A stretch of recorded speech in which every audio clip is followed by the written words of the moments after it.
dramático para los ecuatorianos, pero aquí estamos para conversar con ustedes. Cualquier pregunta, con mucho gusto para contestarles. 16 candidatos, mi querido Edgar, pero la gente dice no hay por quién votar. ¿Usted tiene el mismo criterio? Bueno, hay 16 candidatos y déjenme decirles que me mantengo con la idea el pensamiento inicial de que son malos candidatos. No tenemos buenos candidatos, los debates no son debates, el concepto de debate se ha perdido porque los debates es la oportunidad donde cada candidato debe de expresar lo que realmente quiere para el país, cuál es el plan, cuál es el proyecto y cómo se lo va a ejecutar. De esos candidatos, de los malos, podemos rescatar a 3, a mi criterio, que podrían tener una posibilidad. Lo único cierto de todo esto es que hay un candidato que representa una revolución que ha hecho tanto daño, que está financiando con dinero de esos asaltos que hicieron los revolucionarios su campaña política. Por eso yo no entiendo por qué ningún candidato le dice a ese candidato que cuando va a ser presidente lo va a meter preso, lo va a enjuiciar o lo que sea, porque son gente que está trabajando con dinero robado por la revolución a los ecuatorianos, 10 años de desastre de trabajo y 4 años en esta revolución. Lamentablemente el voto nulo no va a llegar con fuerza. Lo ideal sería anular el voto, pero anular el voto sería entonces quitarle los votos a los posibles que le den el equilibrio al señor Arauz, y Arauz sería el más beneficiado de todo esto. Obviamente. Yo creo que lo único que hay que hacer es armar trinchera alrededor de un par de candidatos, darle la votación a ellos y tratar de que en la segunda vuelta pues seamos quien entre, sea quien entre en la segunda vuelta, unirnos alrededor de ese candidato que no es Arauz, para que logremos que el país por lo menos tenga un candidato menos malo, porque repito, todos son malos. Obviamente, y lo digo, me quedo un poco preocupado porque anular el voto no ha sido la solución, no ha sido la medicina en Venezuela. Venezuela ha anulado el voto, en otras ocasiones como la última, no asistió la gente a votar, pero eso no ha impedido que Maduro siga sentado allí, y ese es el tema que tenemos que entenderlo, ¿no? Claro, o sea, el tema Venezuela es otro en este momento.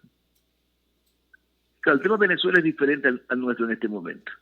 Lamentablemente, yo por ejemplo pienso que el voto nulo es lo correcto, porque es una cachetada a un sistema podrido.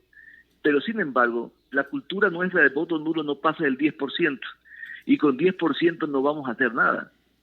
Lo que se trata ahora es simplemente, pues bueno, escojamos de 2 candidatos, ¿quién podría ser?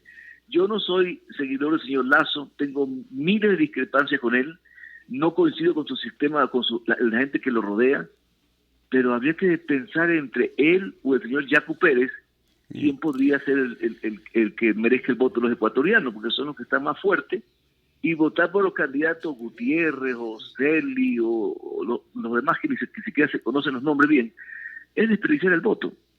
Edgar. Mientras que el voto del Correato está intacto. El voto del Correato es un número que está ahí, que no lo va a cambiar nadie. Porque no es que el voto está porque votan por el señor Arauz, es el voto aquel ecuatoriano, lamentablemente, que baja la cabeza y dice, robó pero hoy sobra. Es aquel ecuatoriano que los están engañando diciendo, te voy a dar $1,000 si tú, en los primeros 7 de gobierno, si tú votas por nosotros. O sea, de ese tipo de burla que no lo van a poder cumplir ellos, es imposible. Ellos están jugando con el populismo, con la gente que tiene la cultura política de fiebre del momento. Entonces lo que van a conseguir sí una votación si no se une el resto de candidatos.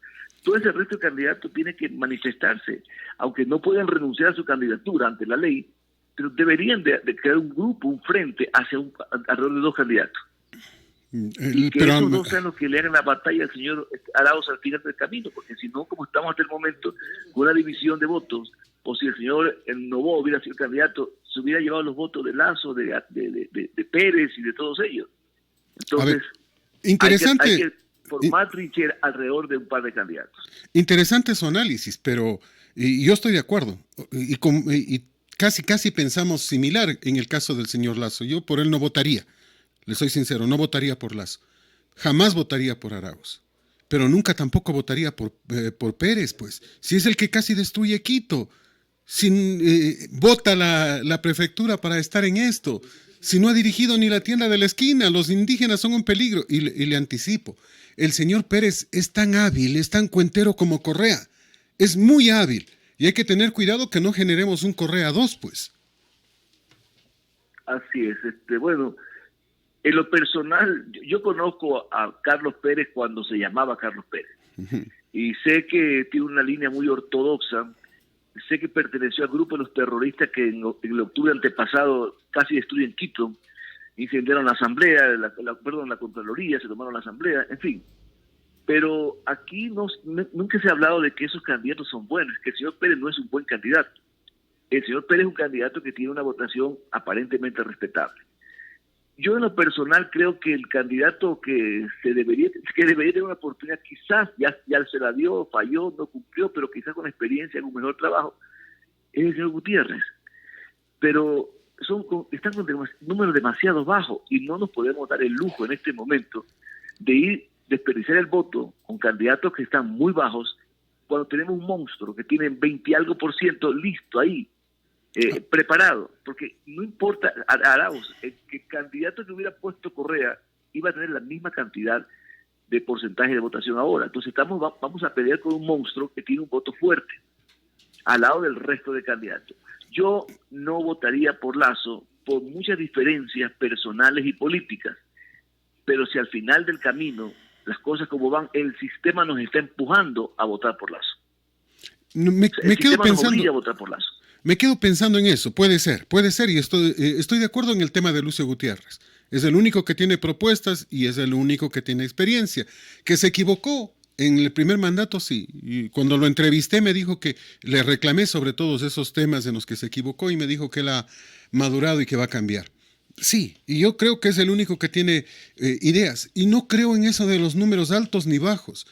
Podemos creer en los números altos o en los números bajos cuando sabemos que en este instante todavía el 70% de la gente no tiene una decisión. El 70% de la gente no ha definido su voto. Y hay que tener cuidado que este manejo a través de encuestadoras no nos orienten a pensar que solo hay 3, cuando realmente hay 16. Unos lejos, otros más cerca, pero al fin y al cabo todavía, al no estar decidido el voto, cualquier cosa puede pasar, mi querido Edgar. Completamente de acuerdo. Cualquier cosa puede pasar. El problema es que no podemos jugárnosla, porque si nosotros nos dejamos llevar ahorita por esa posición de que no todo el mundo, que las elecciones se pueden dar mañana y las encuestas no son reales, no dicen lo mismo. En toda elección, todos los candidatos dicen lo mismo. No creo en las encuestas, la encuesta es el día de las elecciones. Pero hay que recordar que con el 40% de votos, con una diferencia de 10 con el otro, gana en la primera vuelta el candidato. Y es lo que tenemos que evitar, que eso no ocurra. Si asisten a votar 10 millones de ecuatorianos, 4 son válidos, y ese 40% de los válidos se lo lleva el señor Arauz y el señor Lasso, para dar un ejemplo, lleva 10 puntos menos, en la primera vuelta gana Arauz. Entonces, esas son situaciones que hay que analizarlas detenidamente. Obviamente estamos aún con tiempo. Tenemos que ver cómo se desarrolla, pero yo pregunto, ¿cómo se han despuntado los candidatos? ¿Qué han dicho? Después de los mensajes de los disque debates, ¿qué han hecho? ¿Están en la calle? ¿Están trabajando? ¿Están presentando proyectos? O sea, ¿qué están haciendo los candidatos? A mi criterio están paralizados. Hay 2 o 3 que están por ahí, están actuando como el señor Pérez, el señor Gutiérrez que camina por ahí. De todos los candidatos, a mí me gustaría que quizás que al final quede Gutiérrez. Es el único expresidente que camina en la calle libre. Yo me lo encuentro casi siempre por las calles de Quito. Nos quedamos... Y hasta donde yo sé de él es un caballero. Y sí, cometió 500 errores, lo podría rectificar ahora. Pero el problema del señor Gutiérrez en todas las encuestas, y en las encuestas que yo personalmente, porque mi trabajo como analista político es estar pendiente de cómo están todos ellos, no llega ni al 3%. Me quedo pensando en ese tema. Ese es un dato interesante, porque al otro lado, de acuerdo a todas las encuestas, Arauz está fuerte. Yo no lo creo. No lo creo. Yo no creo que el pueblo va a votar por su verdugo. No creo que el pueblo va a votar por alguien que representa lo peor que nos ha ocurrido en los últimos 14 años. No lo creo tanto que recuerdo hace 4 años, cuando nos decían que Lenín Moreno ganaba. Recuerde que Lenín Moreno ganó con fraude, con un apagón. Lenín Moreno, y siendo Lenín Moreno conocido, 6 años vicepresidente, funcionario público, abrazado por Correa, yendo a las campañas con Correa, hubo necesidad de un fraude para que gane. Por eso no creo. Ahora es más claro lo que hizo Correa. Hace 4 años no se entendía. La gente todavía seguía obnubilada, seguía medio dopada con esa sustancia verdosa llamada correísmo. Por eso yo no creo de ninguna manera que Arauz vaya a tener una altísima votación. Lo que tiene es buenos mentores, lo que tiene es mucho dinero, lo que tiene es encuestadoras compradas para mentirnos y engañarnos. Yo no creo, de verdad, no puedo creer. Se me hace imposible, reitero, si con Moreno, candidato hecho, con años, conocido, vicepresidente, etcétera, etcétera, tuvieron que recurrir al fraude, para que gane Arauz, yo creo que necesitan el doble del fraude, no creo que se dé aquello. Ese es un criterio personal que probablemente choca con las fotos que dicen son las encuestas, pero yo estoy convencido porque uno habla con la gente en las calles y no sé si sea un voto vergonzante el que tiene ya el señor Arauz, pero la mayoría me dicen que por él jamás. Bueno, Dios quiera estar equivocado. En lo personal considero que no debería ganar el señor Arauz. No creo que es justo que gane. Creo que debería la gente comenzar a madurar en el tema político. Lamentablemente, y hay que aceptar algo, tenemos un pueblo novelero, un pueblo sin cultura política. Si existiera una cultura real política, no estuviéramos con 16, 18 candidatos. No hay la cultura política. Y los populistas de la izquierda y de derecha durante 50 años se han encargado de mantenernos a nosotros oprimidos de una ignorancia tremenda política. Entonces notamos solo fiebre. No hay, ni siquiera los candidatos han dado algo real en las encuestas y la gente dice, no, yo voto por tal persona porque no importa lo malo que haga, cuando a alguien se le pone el ojo a un candidato, va a votar por ese candidato. Hay fanatismo electoral, no hay cultura política y ese es mi temor, ese es mi temor. Entonces, y aparte que aquí se mueve todo con dinero y lamentablemente lo que más tienen los revolucionarios que están ahorita en remojo esperando que Arauz sea presidente, es dinero en efectivo. Yo sí, como lo he dicho en reiteradas ocasiones, tipo Pablo Escobar, esta gente tiene dinero encaletada, porque es la única forma para entender cómo están haciendo una campaña millonaria en todo el país, cuando el presupuesto del Consejo es insignificante y ni siquiera lo han recibido todavía. Entonces, eso es lo que los otros candidatos deberían decirle. ¿De dónde saca usted la plata para hacer una campaña millonaria? Pero no lo hacen. Porque muchos candidatos en estos momentos están esperando es quién va a la segunda vuelta y tengan la seguridad que más de la mitad de los candidatos, de los 16 candidatos, si entra Arauz a la segunda vuelta, van a apoyar a Arauz. Porque ellos necesitan un ministerio, una gobernación, un contratito, y ser candidato es un negocio, se ha probado que es un negocio. Entonces, el que yo quiera que Arauz no gane, me encantaría que no gane, porque muchos amigos, incluido yo, he dicho, bueno, si gana Arauz, tendré que irme del país. ¿Qué hago aquí en el Ecuador? Y ese es un tema grave, ¿no? Hay que decir el material que hay. En mi trabajo es conversar con mucha gente, hacer propias encuestas para tener una opinión. No es que tiene Arauz una cantidad inmensa de votos. Lo que pasa es que como hay 16 candidatos, él es el que tiene más votos o más intención del voto que los 15 restantes. Entonces, si existieran 4 o 5 candidatos, la película fuera diferente. Por eso que ellos tienen 16 candidatos y si hubieran existido la posibilidad de poner 20 candidatos, habría 20 candidatos, porque esa es la idea, divide y reinarás. La historia de Quito la quieren repetir, cuando el señor alcalde de Quito, Yunda, gana con un 17%, porque existían 12 candidatos. Entonces ahora si el señor Arauz tiene un 15%, vamos para imaginarnos que es poco el número, le va a permitir entrar a la segunda vuelta, porque si él tiene 15, Lazo tendrá 10, 11. Y van a entrar a la segunda vuelta los dos más votados. Entonces, esa es la parte que hay que entender. No se trata de que Arauz va a ganar en la primera vuelta, va a entrar a la primera vuelta porque Arauz tiene un poder electoral inmenso. No, es porque hay 16 candidatos y el pastel se va a dividir entre 16. Y es entonces, el tema. cuando es en la segunda vuelta, quien entre con Arauz, habría que ver quién es ese candidato, porque lo personal, a mí, por ejemplo, el señor Pérez, que yo lo conozco más de 20 años, y sé que es un hombre humilde, sencillo, pero su proyecto político es espantoso. Ellos hablan de una nación dentro de otra nación. Él me hablaba a mí, a Edgar Jara, sobre el pasaporte indígena, es decir, división de clase, donde una población del 7% domina al 93% restante.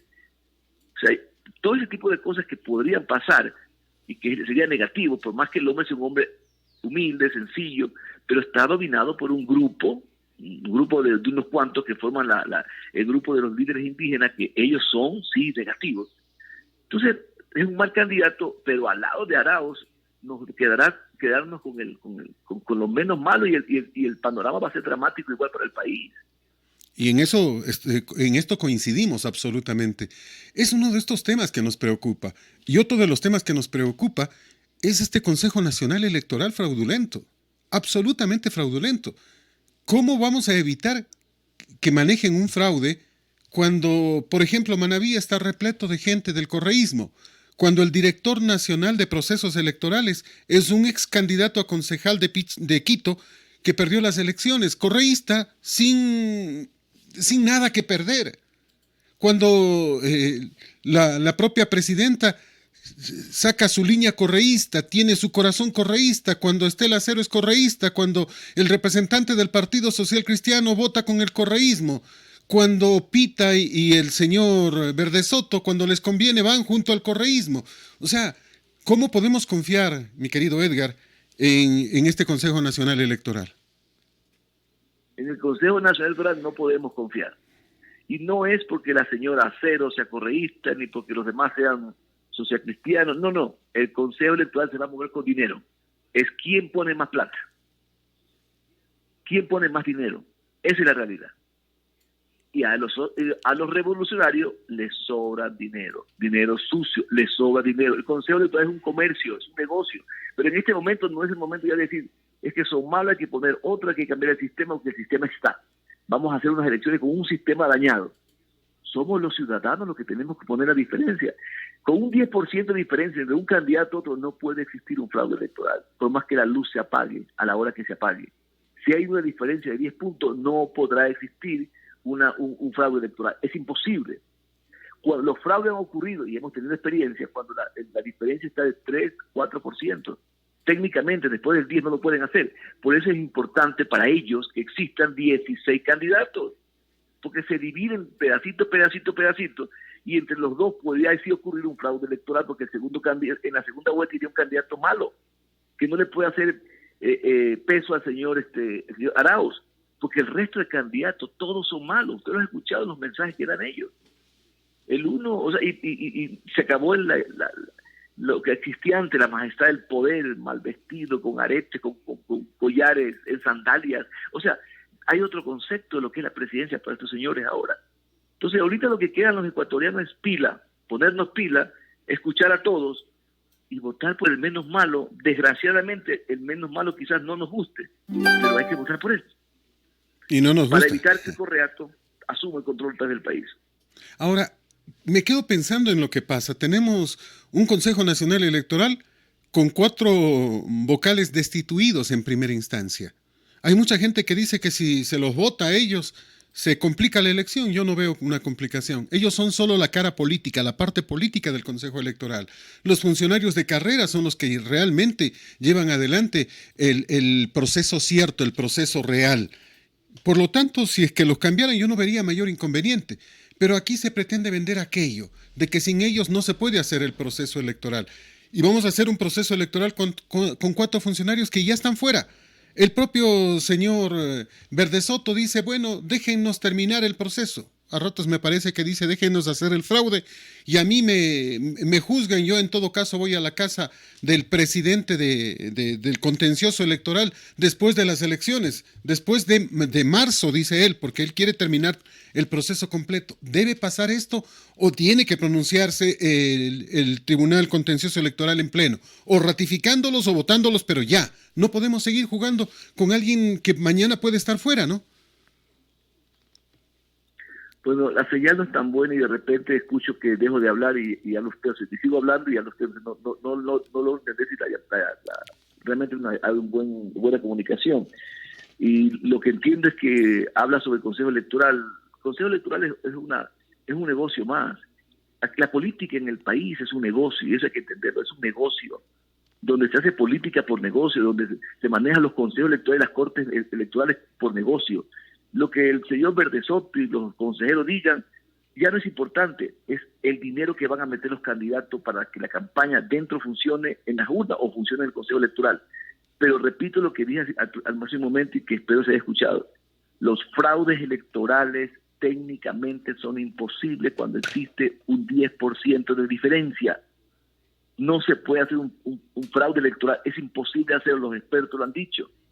Nosotros tenemos que marcar esa diferencia. Votamos y nos dejamos de la novelería de votar por el candidato Pepito porque me gusta, porque hay una variedad de 16 candidatos, vamos al fracaso. Concentrémonos en tres nombres que le hagan el peso al señor Arauz, para que salga una buena votación, y la diferencia entre cualquiera de esos tres candidatos y Arauz no pase del 10%, porque si es menos del 10%, el Consejo Electoral va a repetir la historia que ocurrió con el señor Moreno y Lasso en las anteriores, que le tomaron la presidencia del señor Lasso, porque la diferencia era solo de 3 puntos. Me quedo pensando en ese tema, me quedo pensando en aquello, y me queda como inquietud precisamente. Ya el Consejo Nacional Electoral la delegación Pichincha prohibió la utilización de los videos, del audio, de la presencia de Correa en la publicidad del señor Arauz, pero sigue presente y sigue saliendo tanto videos cuanto audios con el señor Correa promocionando a Arauz. ¿Cómo conseguimos que se respete la normativa y que un prófugo de la justicia no nos venda a su títere? Porque la normativa fue hecha cuando ya todo el proceso de campaña de ellos arrancó. Una vez que arrancó, no lo van a cambiar. No se va a respetar esa normativa. Desde meses atrás, todos los candidatos están haciendo campaña cuando legalmente no estaban en condiciones de hacerlo. La ley les impedía y nadie los ha parado. Cuando recorro el país meses atrás, he visto caravanas de muchos candidatos pegando afiches, haciendo campaña. Nadie respeta que no era momento de hacer campaña electoral. ¿Usted cree que todo lo armado que tienen ellos lo van a desarmar solo porque una regla de concierto dice que lo hagan? No lo van a hacer. Esta es la regla que tenemos clara. Un consejo que trabaja a favor de cierto grupo. Tenemos una cantidad de mediocres candidatos y los ecuatorianos tenemos que, en base a eso, decidir quién podría ser el mejor candidato, el menos malo, votar por ellos y olvidarnos de las reglas que no las van a respetar. No perdamos el tiempo en eso porque no la van a respetar. Tenemos un sistema electoral podrido, manejado con dinero, con mafias que han encaletado plata en la época de la revolución y que están manejando el país porque lo quieren recuperar para poder limpiar su dinero y no ir a la cárcel. Ahora, ayer en la Asamblea Nacional con amplia mayoría aprobó la ley de extinción de dominio. Se denunciaba por parte del ponente Tello que se intentó hacer unos cambios y Noralma Zambrano hasta último momento intentó, pero al final la mayoría se impuso. ¿Cree que esta ley de extinción de dominio realmente va a funcionar cuando hay algunos abogados que dicen que las leyes no son retroactivas y por lo tanto no funcionaría para antes, para castigar al correísmo, sino de aquí en más, es decir, a futuro? Uh-huh. Bueno, esta ley de dominio pues fue rechazada durante todo el periodo. A última hora la aprueban.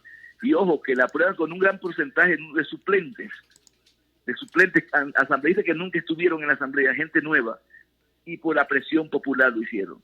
Pero al final del camino ¿lo van a conseguir? Por ejemplo, acaban de condenar al señor Correa con 8 años de cárcel y una multa. ¿Han cobrado? ¿Lo han hecho?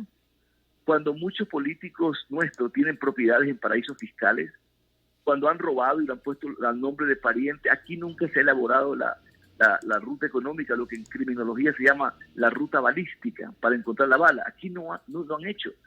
Hay las leyes suficientes para conseguir dinero que se robaron. No lo hacen porque en este sistema político casi todos los políticos y casi todos los candidatos tienen un largo rabo de paja y entre ellos se cubren. A los jueces se compran en este país. O sea que la ley en sí no es que lo importante, la van a ejecutar. ¿Quién la va a ejecutar? ¿Los mismos ladrones? ¿Los mismos que asaltaron el país? ¿Ellos mismos se van a ejecutar? Por eso que la Asamblea no lo aprobaba. Entonces, yo no creo en las leyes nuevas o lo que le pongan ahora. Todo es una propaganda que van a conseguir. Con esa ley van a quitar las propiedades a los corruptos. No se necesitaba esa ley. Hay otras leyes que permiten hacerlo y no lo han hecho. Ahora, ¿cuánto hemos recuperado? Nada. Es la verdad, no hemos podido recuperar nada y eso es lo grave y es lo que nos sigue preocupando porque siguen utilizando el dinero mal habido en la propia campaña. Hoy es un día especial para el mundo, sobre todo para Estados Unidos, por la toma de posesión de Biden. Uno de los desafíos para Trump, por ejemplo, es entregarle la maleta nuclear al nuevo presidente sin encontrarse con él. Hoy Estados Unidos cambia. La primera nación del mundo, la nación más capitalista, va a ser dirigido por dos comunistas, sobre todo la vicepresidenta Kamala Harris. ¿Cree que esto afecta la política mundial de alguna forma, mi querido Edgar? Bueno, yo no me atrevería a decir que va a ser gobernado por dos comunistas. Ellos no son comunistas y vamos imaginando que sí son comunistas, que yo en lo personal yo sé que no, son demócratas de línea más liberales, pero no son comunistas. Comunista es Maduro, comunista es los Castro, ellos son comunistas. Rusia es comunista. Estos dos señores no son comunistas, pero en el supuesto que usted tenga razón y dice, bueno, son comunistas. Lo bueno de una democracia como en Estados Unidos es que no importa quién gobierne, el sistema no va a cambiar. El sistema está establecido, tiene una constitución, una única constitución en toda su historia, con apenas 27 enmiendas, pero siguen con una constitución, porque en Estados Unidos no importa quién sea el presidente, el sistema no va a cambiar, porque el poder real no está dentro del presidente. Atrás del presidente está el poder del sistema de los Estados Unidos, que no va a cambiar. Entonces, a mí eso no me asusta. Se decía que Kennedy era comunista también cuando Kennedy comenzó en su época en el 64, y no es así. Se decían que Obama también era comunista porque era una línea demócrata muy fuerte, porque las minorías lo apoyaban y las minorías socialistas. Mentira. El sistema político en Estados Unidos no va a cambiar, tenga la certeza de eso.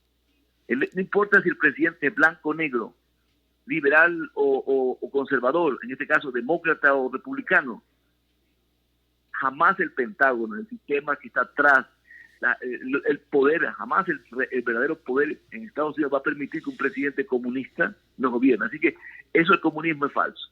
Y esperemos lo que pase en Estados Unidos, ahora concentremos en lo que pasa en el país. Estados Unidos no va a cambiar quien sea presidente, no va a cambiar, va a seguir siendo lo mismo. Pero nosotros sí vamos a cambiar. ¿Sabe por qué? Porque nuestro sistema no es un sistema sólido, porque solo en el Ecuador depende de quién gobierna el país y todo cambia. Llega un presidente y cambia todas las leyes, hace nueva constitución, hace nuevas leyes. Entonces, lo que pase allá no será nada considerado que puede pasar aquí, sí, porque si nos gobierna Yacu Pérez, tendríamos una nación fuerte indígena entre ellos, y nosotros teníamos completamente débil. Nadie quería invertir en un país donde está dividido así. Si gana el señor, y usted va diciendo el nombre de cada candidato, y gana, tendríamos un país diferente, porque no tenemos una democracia sólida, porque no tenemos un sistema político sólido, cosa que sí lo tiene Estados Unidos.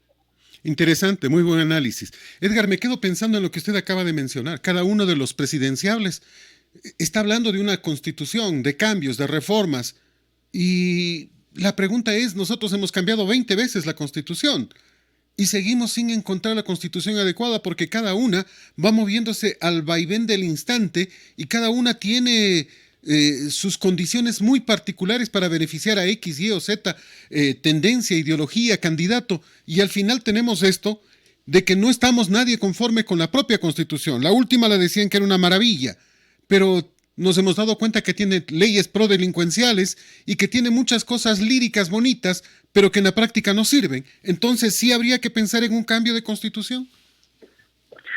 Bueno, lo que mencionaba hace un momento, cada presidente quiere cambiar la constitución, pero no podemos cambiar una nueva constitución mientras los actores son los mismos, porque nos van a hacer una constitución a medida del nuevo presidente.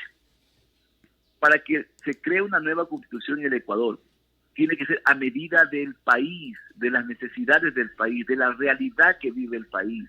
Y no podemos hacer una constitución con los mismos sinvergüenzas que nos están gobernando o que hacen la vida política. La constitución nueva tiene que jubilar a toda la clase política. Tiene que haber muchos requisitos, como por ejemplo hasta para ser candidato. Solo en este país usted es candidato sin saber leer y escribir. Solo en este país se pide un examen para que el señor que limpia una ciudad dé un examen primero antes de ser empleado. Pero para ser presidente no hay ningún examen de capacidad. ¿Para ser qué capacidad tiene? Aquí los concejales, los asambleístas no tienen cero conocimiento de lo que ellos hacen y van a la asamblea. Entonces, ¿quién es la persona? ¿Quiénes son los que van a cambiar la Constitución? ¿Quiénes la van a redactar? La van a redactar los mismos políticos, y van a crear una Constitución que esté a la medida de ese nuevo líder o cacique dueño del país. Y así seguiremos y seguiremos cambiando. Sí tiene que haber una constituyente, sí tenemos que hacer una nueva Constitución, pero no es el momento. Importante no es el momento, aquello. porque quienes lo van a formar, quienes la van a hacer, son los mismos que hicieron anterior las otras constituciones. Consecuentemente, no va a haber ninguna constitución que beneficie al país, sino que beneficie a una clase política, y eso no puede pasar en el Ecuador. Importante aquello. Me quedo pensando en el otro problema que tenemos, el problema de la pandemia. Se dice que Quito está analizando la posibilidad de un nuevo encierro y nos preocuparía. Guayaquil aumenta el número de muertos. Hoy llegan, dicen desde el Ministerio al Ecuador, las primeras vacunas de Pfizer que pondrían en marcha la fase 0 de vacunación contra el COVID-19. ¿Cuántas dosis llegan? Se dijeron que 86,000, creo que menos. ¿Qué se viene ahora? Ahora, aquí en Ambato, por ejemplo, hay una escasez de medicamentos para tratar de aliviar a la gente que tiene este COVID. Es decir, no tenemos armas ni para luchar. Y estamos a pasos de una elección. Mucho me temo que la cosa se va a agravar en los siguientes días y que no vamos a alcanzar a resolver con muy pocas vacunas este problema. Esto nos podría poner en la disyuntiva de asistir o no asistir. Hay muchos que dicen va a ser preferible pagar los $40 de multa, pero no llego a votar. ¿Sería gravísimo también? Por supuesto que va a ir poca gente a votar por el tema de la pandemia, por supuesto. Y el tema de la pandemia, que es mundial, también depende de nosotros. Tenemos que aprender, tenemos que entender que por más que vengan las vacunas que vengan, que no va a venir la cantidad necesaria, pero así se venga la vacuna necesaria. También la vacunación es un proyecto. No está definido que esto se acabó con la vacuna. Hay gente que se está muriendo incluso también, que se han vacunado. Pero el tema es, mientras nosotros, los ciudadanos, no aprendamos a que tenemos que cuidarnos, usar una mascarilla, mantener distancia, lavarnos las manos, puede pasar lo que pase y nos vamos a enfermar. ¿Por qué? Porque no tenemos la cultura de manejarnos bien en situaciones como esta. Me ha tocado ver en la calle gente sin mascarilla, caminando como lo más normal. O sea, no tienen la cultura o que tiene que cuidarse. Entonces, de nada no va a servir que lleguen 80,000 o 160,000 vacunas o 200,000 vacunas si los ciudadanos no se cuidan. Entonces, usted ve que las playas se llenan, se repletan, debería haber restricciones. Ojalá que no ocurra que se paralice el país nuevamente, porque esto la economía se iría al piso. Pero el tema de vacunación, el tema del COVID, que es serio y que los candidatos no lo han tratado serio en los programas que han presentado, depende de nosotros. Somos nosotros los ciudadanos que tenemos que cuidarnos. Tenemos que esa tiene que ser una campaña real que llegue a todos los ciudadanos y que entiendan que si nosotros no nos cuidamos, no importa lo que pase en el país, las reglas que se imponen en el país, vamos a enfermarnos y nos vamos a morir. Eso es lo grave, ¿no? Eso es lo grave. Y la preocupación más grande que tenemos en este instante es precisamente aquello. ¿Irá la gente a votar? ¿No irá la gente a votar? ¿Se agravará hasta llegar al 4 de febrero la situación? Parece que va en ese camino. Y es la pregunta que nos hacemos. Una enorme ausencia de la gente podría también dar al traste con todo. Es decir, favorecer a los que sí van a ir, llueva, truene o relampaguee, que son los que tienen el voto duro. Hay una cosa clara: llueva, truene o relampaguee, los correístas van a votar, porque son zombies que se los meten en un bus, que les paga y los lleva, y los zombies van a hacer lo que les ordenó su amo, votar. Hay una gran cantidad de gente que va a votar pase lo que pase. Nosotros tenemos que entender que no podemos dejar de ir a votar. Vamos a protegernos, vamos a cuidarnos, vamos a llevar alcohol para las manos, vamos a llevar nuestra propia pluma, vamos a ir con mascarilla, vamos a ir temprano para evitar las largas colas, y hay que ir a votar. Porque el ciudadano que quiere que el correato regrese, el ciudadano que quiere que Correa y el sistema regrese, van a votar así sea que existe un terremoto ese día. Porque les están pagando y porque les metieron un chip en el cerebro donde robó, pero hizo obra. Entonces estamos hablando de un grupo que no es grande, pero siempre será fuerte al lado de nosotros, y no vamos porque llovió, o no vamos porque el COVID está en todas partes y nosotros no tomamos medidas claras para cuidarnos. Si usted va a votar, mantiene distancia, está protegido, no pasa nada. Ese es el mensaje, muy interesante. Edgar, muchas gracias. Como siempre, un enorme abrazo. Gracias por compartir con la gente de Colosal en Ambato, en el Ecuador y el mundo. Un placer enorme. Buen día. Este es Colosal, la que sí le dice la verdad. Y así estamos finalizando nuestro espacio informativo. Vamos antes con algunas notas rápidas, cortas, antes de cerrar. Algunas notas de carácter local a continuación a través de Radio Colosal. Dice La Hora en su edición del día de hoy, denuncian escasez de medicamentos para UCI.